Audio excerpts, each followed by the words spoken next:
Hello student आजिर এই ভিডিওটোত আমি class 3 Assam জাতীয় বিদ্যালয়ৰ এছামিছৰ পাৰ্ট 2 বাঘৰ বিয়া এই চেপ্টাৰটোৰ গোটেইখিনি প্ৰশ্নৰ উত্তৰ আমি তোমালোকক কৰাই দিম। ইয়াৰ আগত আমি অফুল এই চেপ্টাৰটোৰ কোৱেশ্চন এনসাৰবোৰ তোমালোকক লিখি দিছিলো। যদি কোনোবাই সেই ভিডিওটো চোৱা নাই তোমালোকে আমাৰ চেনেলত গৈ চাই ল'বা, নতুবা মই ডেসক্ৰিপশনত লিংক দি দিম। আজি আমি এই সেকেন্ড চেপ্টাৰটোৰ প্ৰশ্নৰ উত্তৰবোৰ চাও। তোমালোকৰ পাৰ্ট 2 পাৰ্টটোৰ নাম হল বাঘৰ বিয়া। তোমালোকে এই পাৰ্টটো কি কৰিবা, ৰিডিং পঢ়িবা। এই পাৰ্টটোৰ প্ৰথমতে তোমালোকক প্ৰশ্ন দিয়া আছে, প্ৰথমে কোৱা তাৰ পিছত লিখা। প্ৰথমতে ক'বলৈ কৈছে তাৰ পিছত লিখিব কৈছে। তোমালোকক ক নম্বৰটো দিয়া আছে, বাঘৰ বিয়া সাধুটোত পুৰোহিতজন হাবিৰ লুংলুঙীয়া বাটৰে কলৈ আহি আছিল। খ নম্বৰটো দিয়া আছে, বাঘটো কিয় পুৰোহিতজনৰ ঘৰ ওলাইছিল গৈ। এনেকৈ তোমালোকক প্ৰথম নম্বৰ পৰ্যন্ত প্ৰশ্নবোৰ দিয়া আছে। প্ৰথমতে আমি তোমালোকক 1 নম্বৰৰ প্ৰশ্নবোৰৰ উত্তৰ দিম। প্ৰথম তোমালোকক 1 নম্বৰত দিয়া আছিল, প্ৰথম কোৱা তাৰ পিছত লিখা। তোমালোকৰ ক নম্বৰ প্ৰশ্নটো দিয়া আছে, বাঘৰ বিয়া সাধুটোত পুৰোহিতজন হাবিৰ লুংলুঙীয়া বাটেৰে কলৈ আহি আছিল। তোমালোকে ইয়াৰ উত্তৰটো লিখিবা। মই একেবাৰে শৰ্টকৈ লিখি আনিছো। বাঘৰ বিয়া সাধুটোত পুৰোহিতজন হাবিৰ লুংলুঙীয়া বাটৰে নিজৰ ঘৰলৈ আহি আছিল। ঠিক আছে, নিজৰ ঘৰলৈ আহি আছিল। তোমালোকে এইখিনি উত্তৰ লিখিবা। তাৰপিছত বুকত তোমালোকক খ নম্বৰ প্ৰশ্নটো দিয়া আছিল, বাঘটো কিয় পুৰোহিতজনৰ ঘৰ ওলাইছিল গৈ। তোমালোকে ইয়াৰ উত্তৰটো এনেকৈ লিখিবা, বাঘটোক পুৰোহিতজনে বিয়া পাতি দিব বুলি ভাবি পুৰোহিতজনৰ ঘৰ ওলাইছিল গৈ। তোমালোকে এনেকৈ লিখিলে হ'ব। তোমালোকে ভিডিওটো পজ কৰি লিখিবা। তাৰপিছত তোমালোকক গ নম্বৰ কোৱেশ্চনটো দিয়া আছিল, বাঘ আহিলে পুৰোহিতে ঘনীয়েকক কি বুলি ক'বলৈ কৈছিল। তোমালোকে ইয়াৰ উত্তৰটো এনেকৈ লিখিবা, বাঘ আহিলে পুৰোহিতে ঘনীয়েকক পুৰোহিতৰ টান নৰিয়া হোৱা বুলি ক'বলৈ দিছিল আৰু পিছৰটো মঙ্গলবাৰে বাঘক আহিবলৈ ক'বলৈ কৈছিল।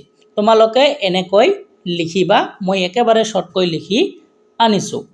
তাৰপিছত তোমালোকক ঘ নম্বৰ প্ৰশ্নটো দিয়া আছিল, পিছৰ মঙ্গলবাৰত বাঘে পুৰোহিতৰ ঘৰলৈ কি লৈ আহিছিল। তোমালোকে উত্তৰটো লিখিবা, পিছৰ মঙ্গলবাৰত বাঘে পুৰোহিতৰ ঘৰলৈ ফল মূল মিঠাই আদি লৈ আহিছিল। তাৰপিছত তোমালোকক ঙ নম্বৰ প্ৰশ্নটো দিয়া আছিল, বাঘক পুৰোহিতে গঁৰালত কেনেকৈ বন্দী কৰিছিল। বন্দী কৰাৰ পাছত পুৰোহিতে তাক কি কৰিলে।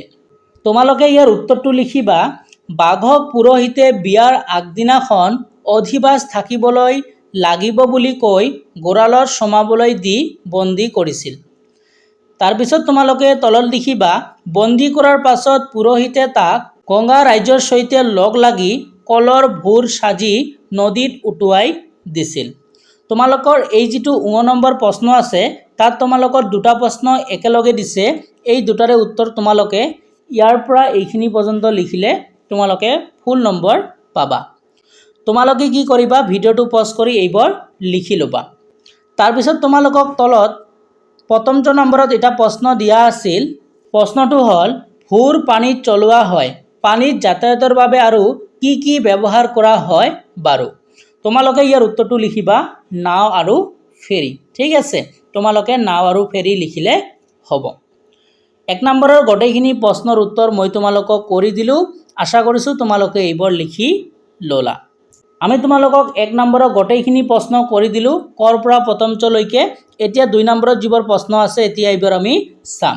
তোমালোকক 2 নম্বৰত দিয়া আছে, পঢ়া বুজা আৰু লিখা। তোমালোকক এইটোত লিখি দিছে, বাঘ বাঘিনী, ঘোঁৰা ঘূৰি, মখনা মাখুন্দি আৰু হৰিণা হৰিণী। এতিয়া তোমালোকক এইফালে তোমালোকক দিয়া আছে পেহা, তো ইয়াতে কি হ'ব। তাৰপিছত দিয়া আছে ককা, তো এইপিনে কি হ'ব লিখিব কৈছে। তাৰপিছত দিয়া আছে খুৰা, এইপিনে কি হ'ব লিখিব কৈছে। তাৰপিছত দিয়া আছে মহা, তো তোমালোকৰ এই খালী ঠাইটোত কি হ'ব তোমালোকক লিখিব কৈছে। 2 নম্বৰত তোমালোকক এইবোৰে দিয়া আছিল যে পঢ়া বুজা আৰু লিখা। তো তোমালোকক দিয়া আছে বাঘ, তো তোমালোকে কি লিখিবা, বাঘিনী। ঘোঁৰা তোমালোকে লিখিবা ঘূৰি, মখনা তোমালোকে লিখিবা মাকুন্দি আৰু হৰিণা তোমালোকে লিখিবা হৰিণী। এইখিনি তোমালোকৰ বুকত লিখা আছিল আৰু তোমালোকক এইবোৰ নিজে লিখিব কৈছিল। তোমালোকক এফালে দিয়া আছে পেহা, তো এইফালে তোমালোকৰ হ'ব পেহী। এইফালে দিয়া আছে ককা, তোমালোকৰ এইফালে হ'ব আইতা। তাৰপিছত দিয়া আছে খুৰা, তোমালোকৰ উত্তৰ হ'ব খুৰী। তাৰপিছত এইপিনে দিয়া আছে মহা, তো তোমালোকৰ খালী ঠাইটোত হ'ব মাহী। ঠিক আছে, তো তোমালোকে এইবোৰ বহীত লিখি ল'বা, নহ'লে তোমালোকে কিতাপত লিখি ল'বা। আশা কৰিছোঁ তোমালোকে লিখিলা। এতিয়া আমি তাৰপিছত যিবোৰ প্ৰশ্ন আছে এইবোৰ চাওঁ। 2 নম্বৰৰ প্ৰশ্নৰ উত্তৰবোৰ মই তোমালোকক দিলোঁ, এইবোৰ প্ৰশ্নৰ উত্তৰ মই তোমালোকক দিলোঁ। এতিয়া আমি 3 নম্বৰ প্ৰশ্নত যিবোৰ আছে এইবোৰ চাওঁ। তাৰপিছত তোমালোকক 3 নম্বৰত দিয়া আছে বুজা আৰু লিখা। তো এতিয়া আমি এই যিবোৰ আছে এইবোৰৰ তোমালোকৰ উত্তৰ চাম। তোমালোকক এইপিনে দিয়া আছে চোৱা পিছৰ, মানে এইবোৰ তোমালোকৰ মিলামিলি হয়। ঠিক আছে, এই পিছৰ লগত তোমালোকৰ আগৰ মিলিব, তো তোমালোকে পিছৰ লগত এনেকৈ আগৰ লিখিলা। ঠিক আছে, তো তোমালোকৰ টানৰ লগত কোনটো মিলিব, আনন্দৰ লগত কোনটো মিলিব, এইবোৰ তোমালোকক লিখিব কৈছে। তো মই তোমালোকক খালী ঠাইবোৰত ধুনীয়াকৈ তোমালোকক উত্তৰবোৰ এতিয়া লিখি দিম। তো 3 নম্বৰত তোমালোকৰ এইবোৰে দিয়া আছিল। তো তোমালোকক প্ৰথমটো দিয়া আছিল পিছৰ, তোমালোকে এইপিনে লিখিবা আগৰ। তাৰপিছতটো দিয়া আছিল টান, তোমালোকে এইপিনে লিখিবা সহজ। তাৰপিছত দিছিল তোমালোকৰ আনন্দ, তোমালোকে এইফালে লিখিবা বেদনা। তাৰপিছত দিয়া আছিল তোমালোকক ধুনীয়া, তোমালোকে এইপিনে লিখিবা কুৎসিত। তাৰপিছত দিয়া আছিল তোমালোকক সুখেৰে, তোমালোকে তাৰ এইপিনে লিখিবা দুখৰে। ঠিক আছে, তোমালোকে ভিডিঅ'টো পজ কৰি এইবোৰ লিখি লোৱা। তো তোমালোকক আমি 3 নম্বৰ প্ৰশ্নটো কৰি দিলোঁ যে এইপিনে দিয়া আছে পিছৰ, তো এদি হ'ব আগৰ। এইপিনে দিয়া আছে তোমালোকক টান, তেনেহ'লে এইপিনে কি হ'ব তোমালোকৰ মিলিব সহজৰ লগত, তোমালোকে এই খালী ঠাইটোত কি লিখিবা সহজ লিখিবা। এইফালে দিয়া আছে তোমালোকক আনন্দ, তো তোমালোকে লিখিবা বেদনা, এই খালী ঠাইটোত তোমালোকে বেদনা লিখিবা। এইপিনে দিয়া আছে তোমালোকক ধুনীয়া, তো এইটোৰ লগত মিলিব কুৎসিত, তোমালোকে ইয়াতে লিখিবা কুৎসিত। এইপিনে দিয়া আছে তোমালোকৰ সুখেৰে, তো এইটো মিলিব তোমালোকৰ দুখৰে লগত, তোমালোকে ইয়াতে কি লিখিবা দুখৰে লিখিবা। ঠিক আছে, তো এইবোৰ তোমালোকক মই উত্তৰ দিলোঁ, তোমালোকে এইবোৰ চাই লিখি ল'বা। তাৰপিছত তোমালোকক 4 নম্বৰটো দিয়া আছিল বুজা আৰু খালী ঠাই পূৰ কৰা। তো ইয়াতে দিয়া আছে দুটা চৰাই, তো কি দিয়া আছে ইয়াতে চৰাই যোগ হালি, তো কেনেকৈ লিখিছে চৰাই হালি লিখিছে। ঠিক আছে, তো তাৰপিছত দিয়া আছে দুখন চৰণ, তো তোমালোকক ইয়াতে দিয়া আছে চৰণ যুগল, তেনেহ'লে এই খালী ঠাইটোত কি হ'ব চৰণ যুগল। মই তোমালোকক ইয়াতে লিখি দিম স্ক্ৰীনত, তোমালোকে চাই লিখি ল'বা। তাৰপিছত গ নম্বৰটো তোমালোকক দিয়া আছে দুটা গৰু, তো ইয়াতে দিছে গৰু যোগ হাল, তোমালোকে এই খালী ঠাইটোত কি লিখিবা গৰু হাল। ঠিক আছে, তো এইবোৰৰ উত্তৰ মই তোমালোকক দিলোঁ। তাৰপিছত তোমালোকক 5 নম্বৰত দিয়া আছে বাক্য ৰচনা কৰা। প্ৰথমটো দিয়া আছে লুংলুঙীয়া, তাৰপিছত দিয়া আছে উপযুক্ত, তাৰপিছত দিয়া আছে উপায়হীন, তাৰপিছত দিয়া আছে আশীৰ্বাদ।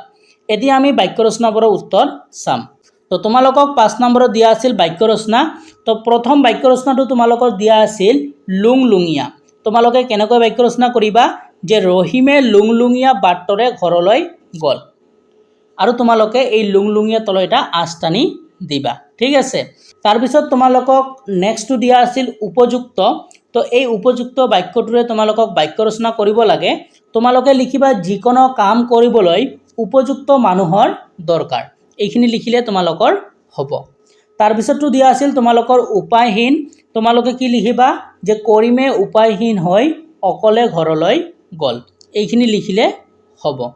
তাৰপিছৰ বাক্য ৰচনাটো দিয়া আছিল আশীৰ্বাদ, তোমালোকে কি লিখিবা পুৰোহিতজনে বাঘ আৰু বাঘিনীক আশীৰ্বাদ দিলে, পুৰোহিতজনে বাঘ আৰু বাঘিনীক আশীৰ্বাদ দিলে। নহ'লে তোমালোকে এইটোও লিখিব পাৰা যে মা দেউতাৰ আশীৰ্বাদ অবিহনে জীৱনত উন্নতি কৰাটো অসম্ভৱ। তো তোমালোকে এই দুটা যিটো তোমালোকক ভাল লাগে সেইটো লিখিবা, এইটো লিখিলেও হ'ব আৰু তলৰটো লিখিলেও হ'ব, যিকোনো তোমালোকে এটা লিখিবা। তোমালোকে ভিডিঅ'টো পজ কৰি এইবোৰ কি কৰিবা নোট ডাউন কৰি ল'বা। তাৰপিছত তোমালোকক 6 নম্বৰ দিয়া আছে তালিকা প্ৰস্তুত কৰা। ঠিক আছে, তো এপিনে দিছে তোমালোকক হাবিত থকা জন্তু, মানে হাবিত কি কি জন্তু থাকে, আৰু এপিনে দিয়া আছে তোমালোকক ঘৰত পোহা জন্তু, মানে ঘৰত কি কি জন্তু থাকে। তোমালোকে এইটো নিজেও লিখিব পাৰিবা, তথাপি মই তোমালোকক ইয়াৰ উত্তৰটো দিওঁ। তোমালোকক 6 নম্বৰটো তোমালোকক তালিকাখন প্ৰস্তুত কৰিব কৈছিল। তো এপিনে দিয়া আছিল তোমালোকক হাবিত থকা জন্তু, তো হাবিত থকা জন্তু তোমালোকে লিখিব পাৰা বাঘ, সিংহ, ভালুক, হৰিণ আদি। ঠিক আছে, তো এপিনে তোমালোকে এইবোৰ লিখিবা। আৰু এপিনে দিয়া আছিল তোমালোকক ঘৰত পোহা জন্তু, তো ঘৰত কি কি জন্তু পোহে গৰু, কুকুৰ, ছাগলী, মেকুৰী আদি। ঠিক আছে, তো তোমালোকে কি লিখিবা এইপিনে এইবোৰ লিখিবা, আৰু হাবিত থকা জন্তু তোমালোকে এইবোৰ লিখিবা। তো মই তোমালোকক এইবোৰ কৰি দিলোঁ যে হাবিত থকা জন্তু আৰু ঘৰত পোৱা জন্তু। তোমালোকে হাবিত থকা জন্তুবোৰ এইপিনে লিখিবা আৰু ঘৰত পোৱা জন্তুবোৰ এইপিনে লিখিবা। তাৰপিছত তোমালোকক 7 নম্বৰটো দিয়া আছিল পঢ়া বুজা আৰু লিখা। ঠিক আছে, প্ৰথমটো দিয়া আছে বাঘ, তাৰপাছত দিয়া আছে বাঘে, তাৰপাছত দিয়া আছে বাঘক, তাৰপাছত দিয়া আছে বাঘৰ। ঠিক আছে, তো তোমালোকে এই 7 নম্বৰটো তোমালোকে নিজে কৰিবা। ঠিক আছে, এইবোৰ তোমালোকৰ ইজি হয়, তোমালোকে এইবোৰ নিজে কৰিবা। তাৰপিছত 8 নম্বৰটো দিয়া আছে বাঘৰ বিয়া সাধুটো অন্যক কোৱা। তো এইটো তোমালোকক ক'বৰ কৈছে, তোমালোকৰ আন এজন মানুহক তোমালোকক এই সাধুটো ক'বলৈ কৈছে। তাৰপিছত 9 নম্বৰত তোমালোকক দিয়া আছে ভাবা আৰু উত্তৰ উলিওৱা। ক নম্বৰ দিয়া আছে মেকুৰী মাহী মোৰ নহয়, মই মেকুৰী, মৃগ ধৰিবলৈ বনত ফুৰ চেকুৰী। তো তোমালোকৰ ইয়াৰ উত্তৰটো কি হ'ব? তো তোমালোকৰ 9ৰ ক যিটো আছে ইয়াৰ উত্তৰটো হ'ব তোমালোকৰ বাঘ। ঠিক আছে, তো মই তোমালোকক লিখি দিম। তাৰপিছত তোমালোকক ইয়াতে খ নম্বৰটো দিয়া আছে উপজিলে মাটিত বাস কৰিলে পিছত চিৰদিন পানীত। তো এইটো তোমালোকৰ কি হ'ব? নাও হ'ব। কি হ'ব? নাও হ'ব। তো তোমালোকৰ 9ৰ কটোৰ উত্তৰ হ'ব বাঘ আৰু খটোৰ উত্তৰ হ'ব নাও।